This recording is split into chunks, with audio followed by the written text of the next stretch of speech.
Bienvenue dans Réussite, le MAG Éco, toujours en partenariat avec la CCI de Troyes et de l'Aube. Chaque année, au mois de mars, nous réinvitons des entreprises qui sont passées dans l'émission il y a 5, 10 ou même 15 ans pour savoir ce qu'elles sont devenues. Et il y a du très beau monde cette année. Découvrez les 3 PME sélectionnées dans ce sommaire. Dans ce numéro spécial de Réussite, zoom tout d'abord sur Pascal Café. Invité en 2007, le pâtissier chocolatier a fait du chemin depuis en développant des boutiques en dehors de l'Aube et des contrats avec les plus grandes maisons parisiennes. Rien ne l'arrête, pas même l'incendie qui avait détruit ses locaux en 2018. Deuxième invité de Réussite, que sont-ils devenus? La fromagerie Lincey, en plein essor depuis sa venue dans le studio en 2010. La PME a réalisé de gros investissements pour augmenter de 50% sa production afin de répondre à la demande. Chaours, triple crème et même création d'un lait de qualité, Lincey ne manque pas d'ambition. Enfin, à la fin de cette édition, direction Romilly-sur-Seine pour redécouvrir SMC, invité en 2018 dans Réussite et qui fabrique des pièces d'usinage pour l'industrie. Sa dirigeante Isabelle Dumange a su faire face à la crise Covid-19 en transformant son entreprise. SMC a diversifié ses clients et racheté 2 PME qui complètent son activité. Et nous sommes heureux d'accueillir tout d'abord sur ce plateau Pascal Café. Pascal Café, les Aubois vous connaissent bien, vous êtes pâtissier, chocolatier et champion du monde de pâtisserie, il faut le rappeler. On vous avait reçu en 2007, on a vu les images tout à l'heure. À cette occasion, on avait parlé bien sûr de votre passion pour votre métier, de votre activité au Japon et de l'idée que vous aviez déjà de vous développer avec un réseau de boutiques en France. Alors, est-ce que cette idée a fini par éclore et où est-ce que ça en est aujourd'hui, ce réseau de boutiques ? Bonsoir. Donc actuellement on a 15 boutiques, donc beaucoup dans le nord-est de la France, Strasbourg, Nancy, Metz, Reims, Châlons-en-Champagne, Troyes bien sûr où on s'est aussi bien développé, et puis 2 boutiques à Paris, une à Sens, à Nevers, à Tours, une à Milan et puis un partenaire au Japon, bien sûr. Vous avez toujours l'activité au Japon ? Oui. Alors, la crise 2008 est passée par là. On a eu jusqu'à 5 boutiques en 2008 au Japon. Et il y en a eu 4 de fermées, on en a gardé une et on a toujours gardé ce lien avec le Japon. Mais c'est vrai qu'à l'époque, j'ai aussi revu un peu ma stratégie par rapport à l'export, en m'apercevant que c'était très dangereux d'avoir une grosse partie de son chiffre d'affaires, parce qu'à l'époque, c'était 30% du chiffre d'affaires. Et c'est vrai qu'aujourd'hui, on a 10% du chiffre d'affaires à l'export et on a plutôt diversifié notre activité sur la France. Vous êtes passé de 2007 à 2022 du statut, on va dire, de pâtissier chocolatier local et exportateur au Japon, mais quand même pas si grand que ça, à une entreprise qui emploie maintenant une centaine de personnes. Comment on arrive à faire cette mutation ? Bon, je pense que ça se fait petit à petit, avec de la passion, et puis surtout de s'entourer de collaborateurs, de jeunes collaborateurs à qui on fait confiance pour pouvoir transmettre son savoir, pouvoir aussi avoir des gens autour de soi pour pouvoir développer. Parce qu'on ne peut pas tout faire. Hein. Non, on ne peut pas tout faire. Et puis, en fait, le plus compliqué, c'est pas de faire des gâteaux, de faire des bons gâteaux. Le plus compliqué, c'est de faire des bons gâteaux. C'est parce que de les faire, je sais les faire.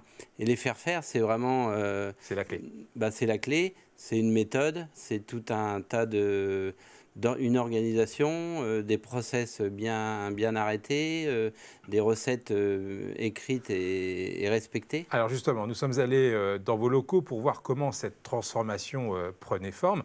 Suite à l'incendie qui a détruit vos bâtiments en 2018, vous vous êtes doté d'infrastructures capables de répondre à votre croissance. À quoi cela ressemble? Le reportage d'Aurélie Junier.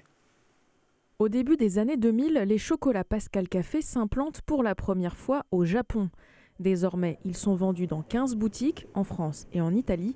Un développement qui a nécessité réflexion et préparation, c'était en 2011. On a posé tous les produits sur une table et on s'est quand même vite aperçu que c'était pas duplicable en fait.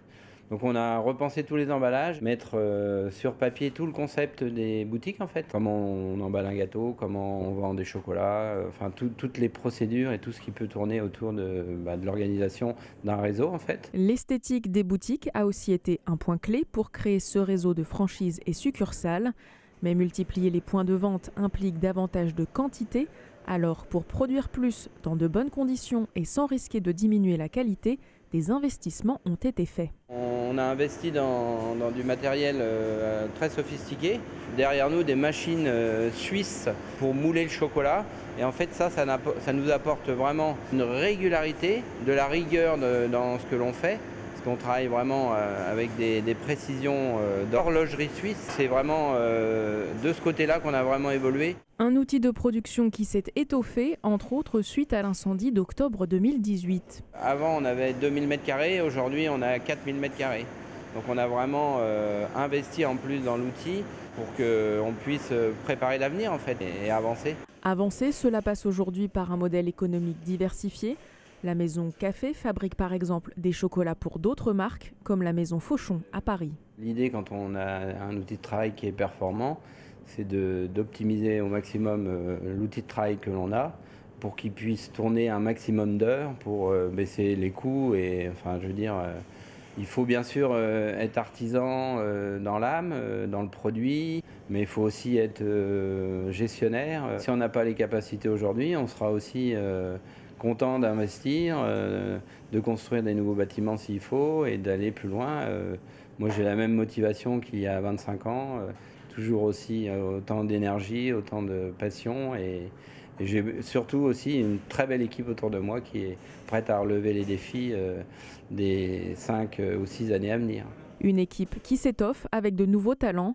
Jean-Christophe Janson, meilleur ouvrier de France pâtissier, rejoint l'aventure cette année.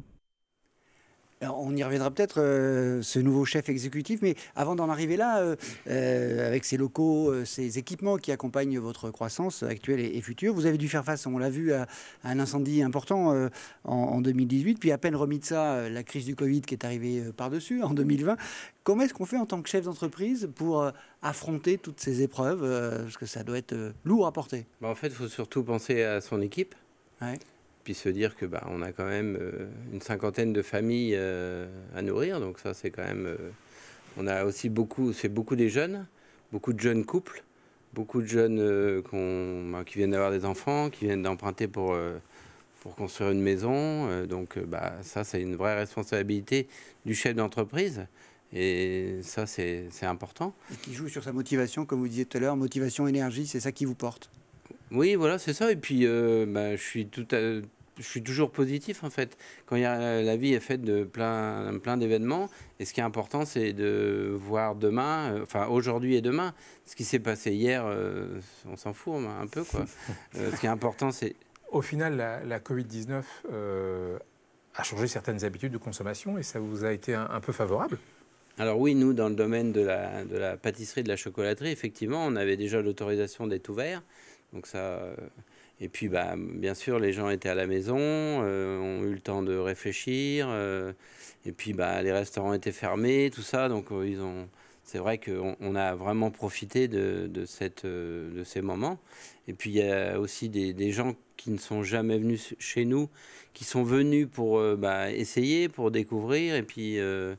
Ce sont des habitués maintenant. Et voilà, et maintenant ce sont des habitués. Et il y a eu vraiment des vraies progressions dans ces 2 années et on a vraiment effectivement bénéficié Le Covid-19 a été aussi une remise en question de nos équipes parce qu'au mois d'avril-mai 2020, on a aussi un gros client qu'on a perdu et donc l'équipe commerciale s'est aussi mise en route pour activer tous les leviers pour pouvoir aller chercher... le chiffre d'affaires qu'il y avait besoin pour que la maison reste sur ses 4 pieds, en fait. Au-delà de ces péripéties, vous aviez une vraie stratégie, comme vous le disiez tout à l'heure, de diversification de vos réseaux, de votre réseau de distribution. Et aussi, vous avez un gros marché de sous-traitance pour Fauchon, on l'a vu dans le reportage. C'est ces 2 clés qui sont une des raisons de la réussite de Pascal Café? En 2010, on avait fait le choix aussi que Michel Ducrot, le patron de Fauchon, vienne nous rejoindre en tant qu'investisseur dans la maison. Et effectivement, on a réfléchi à tous ces réseaux, ne pas mettre tous ces œufs dans le même panier, effectivement. Donc on a les boutiques, on livre aussi les professionnels comme Fauchon, et on fait plein de clients où on livre leur chocolat ou leurs macarons pour revendre, en fait. Et ça, c'est important. Et on s'aperçoit aussi que quand les boutiques vont moins bien, les professionnels vont mieux. Et donc, c'est un vrai équilibre, effectivement, avec un peu d'export au milieu de tout ça. Et on arrive quand même à s'en sortir pas trop mal. Vous travaillez beaucoup la formation de vos collaborateurs, et notamment des apprentis. Ça aussi, c'est une des clés de votre succès ? En fait, une maison, pour qu'elle perdure, il faut transmettre le savoir. Et c'est important de former des apprentis, de former des jeunes. On est une centaine, la moyenne d'âge chez nous, c'est 32 ans. Donc on a vraiment une équipe très jeune, très dynamique. Et en fait, on inculque, quand il y a une personne à un poste, il y a toujours un second et puis un apprenti qui est là. Et en fait, ce qui est important, c'est que si le responsable s'en va, le second prend la place, et ensuite l'apprenti prend des galons aussi. Et en fait, tout ça, c'est une évidence pour l'entreprise et une évidence pour la transmission du savoir. Et puis c'est une passion aussi de transmettre aux hommes et aux femmes autour de moi et de leur transmettre ma passion et l'envie d'évoluer et de grandir, en fait. Alors justement, la transition est toute trouvée. Pour ma dernière question, on a vu tout à l'heure Jean-Christophe Janson qui vous rejoint. Ça fait aussi partie de projets que vous avez, de nouvelles boutiques, de nouveaux types de clients ? Là, on est en train d'écrire notre plan à 2025-2026. C'est-à-dire qu'on est en train de mettre sur papier ce qu'on va faire dans les 5-6 années à venir. Et donc, Jean-Christophe fait partie des éléments importants de mon développement. C'est quelqu'un qui a fait partie d'une grande maison parisienne, la maison Le Nôtre. Et Jean-Christophe a eu la responsabilité de plus de 250 personnes dans le monde de la pâtisserie, en fait, où là, bien sûr, il a managé toutes ses équipes. Et quand je l'ai appelé au mois de mai, il était ravi. Il n'avait jamais pensé que je l'appellerais. Et là, il est ravi de nous rejoindre. Et on a commencé à travailler depuis quelques jours, là. Et il y a plein de choses en cours, il y a plein de projets en cours. Et en fait, ça fait partie de la stratégie. Parce que tout seul, je ne suis rien, en fait. Sans toutes mes équipes, je ne suis rien. La Maison Café rayonne par tous les gens qui y travaillent dans tous les niveaux. Ça sera une belle conclusion. Merci Pascal. On se retrouve juste après la pause pour découvrir un autre chef d'entreprise au bois passé dans Réussite il y a une douzaine d'années, en l'occurrence Didier Lincey de la fromagerie Lincey, bien connu pour son chaours. A tout de suite.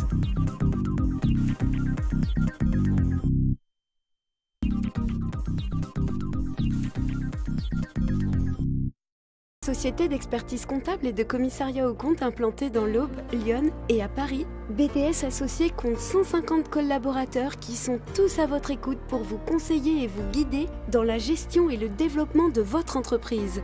Chaque jour, une équipe dédiée et performante vous accompagne dans la réalisation de vos objectifs et la réussite de vos projets en mettant à votre disposition un ensemble d'outils modernes et digitaux. Venez pitcher votre projet pour le faire décoller à l'occasion des mercredis BDS. Retrouvez toutes les informations sur le site de BDS Associés. Né du monde agricole, des entreprises à vocation de nourrir les populations, Groupama aujourd'hui est spécialisé et accompagne les entreprises et les professionnels de tout secteur. L'assurance est d'abord une entraide, possible par le partage et la responsabilité. C'est pourquoi Groupama reste proche de ses sociétaires, avec 50 conseillers et 9 agences dans l'Aube. La raison d'être de Groupama, être là pour permettre au plus grand nombre de construire leur vie en toute confiance. Rencontrez-nous. Batito Lacronet, c'est un centre-service dédié aux artisans et agriculteurs, mais aussi aux particuliers. Batitol, c'est votre spécialiste dans les tôles bac acier et panneaux sandwich isolés pour toiture, bardage et leurs accessoires. Les aménagements intérieurs de bâtiments sur mesure, les abris de jardin, garages et locaux extérieurs isolés. L'équipe de Batitol étudie tous vos besoins, vous conseille et vous propose des produits précis et adaptés. Contactez-nous, Batitol à Crenay, Zac des Sources, 03 25 43 10 10.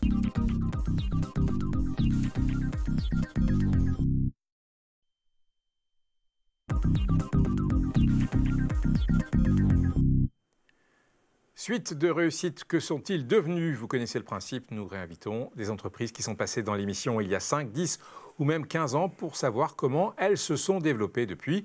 Et là, Bruno, on reste dans la gastronomie, on passe du dessert, Pascal Café, au fromage. Oui, Fabrice, puisque notre deuxième invité, c'est la fromagerie Lincé, en plein développement depuis sa venue dans le studio en 2010. Didier Lincé, bonsoir. Bonsoir. Il y a 10 ans, vous étiez sur ce plateau, il y a 12 ans même. Vous nous parliez de la production de chaours, dont la renommée d'ailleurs commençait à croître, et elle s'est largement accrue depuis. Et aussi de vos efforts que vous faisiez à l'export, notamment aux États-Unis. Un tiers de vos productions partaient à l'étranger à l'époque. Depuis 2010, la croissance a-t-elle été au rendez-vous? A-t-elle continué? Oui, je peux dire qu'on a eu une croissance assez régulière depuis 2010, avec pas forcément linéaire, parce que on a vécu des crises.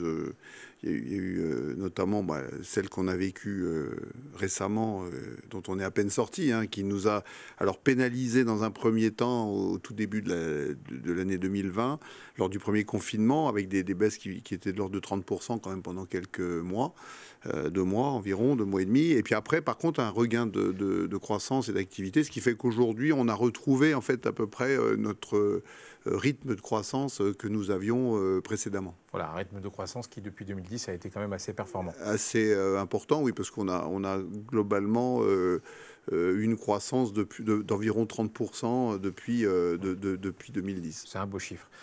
Vos effectifs montent à 200 salariés, oui, avec plusieurs dizaines d'emplois créés ces dernières années. Oui. C'est un beau score, ça.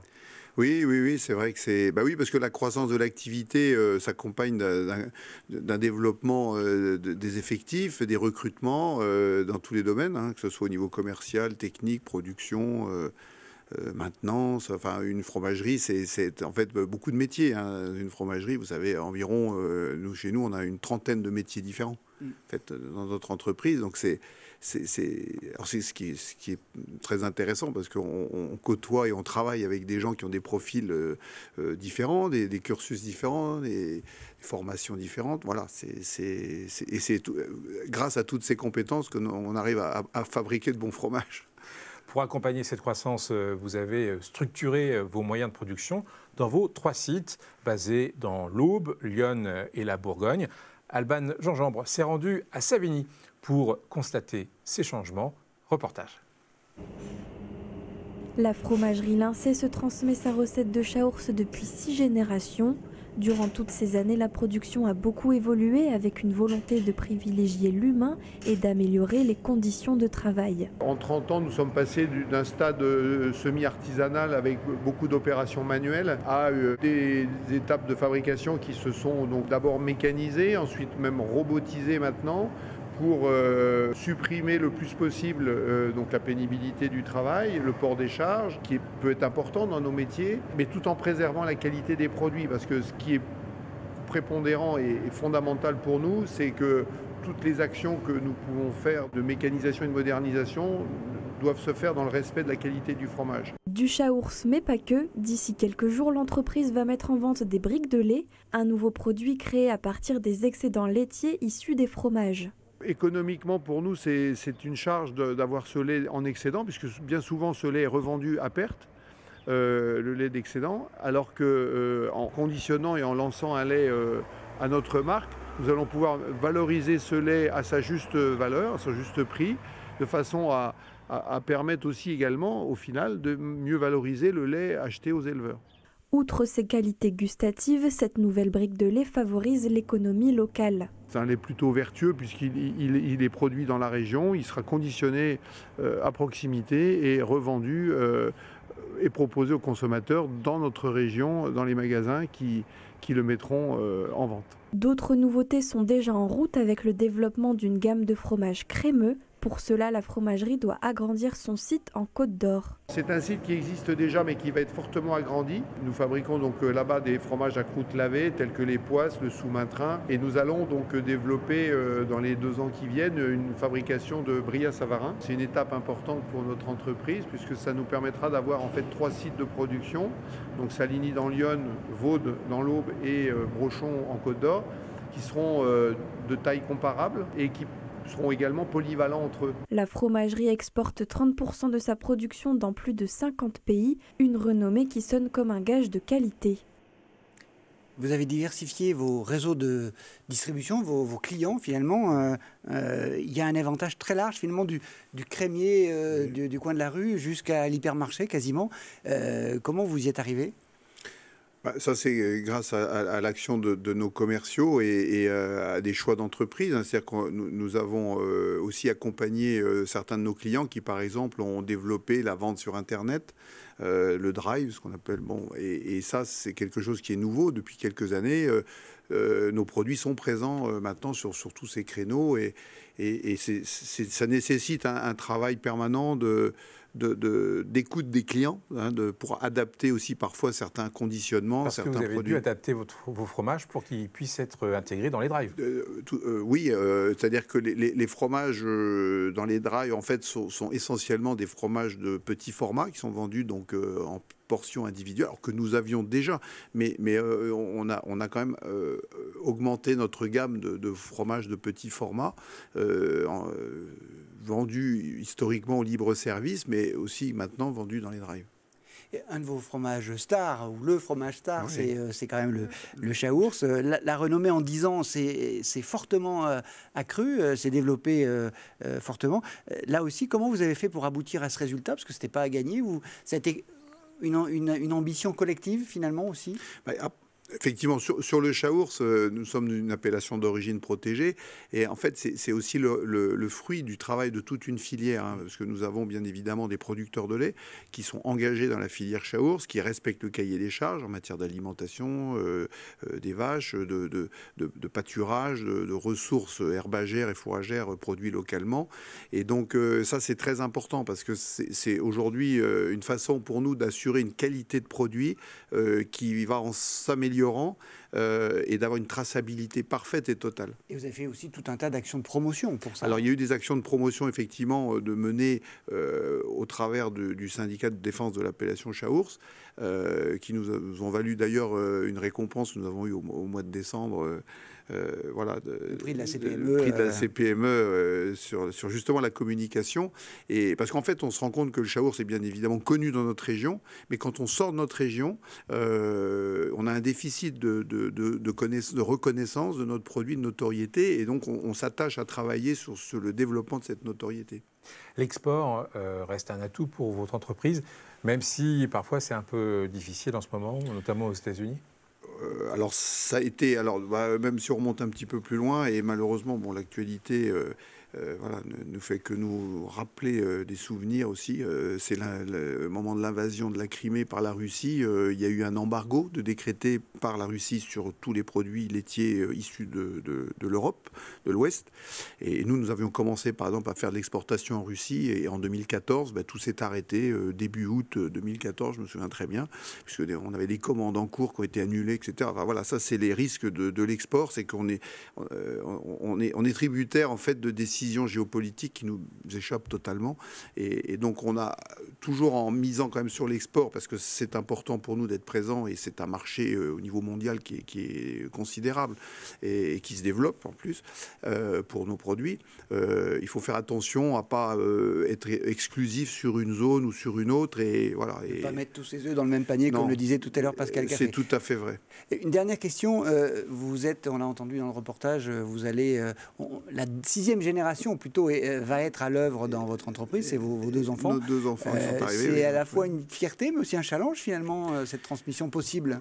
Oui, alors vous l'avez bien dit, c'est un vrai challenge. Alors c'est une grande satisfaction pour nous, parce que c'est un choix personnel de nos enfants. Et évident qu'on ne peut pas aujourd'hui obliger un de ses enfants à reprendre une entreprise familiale.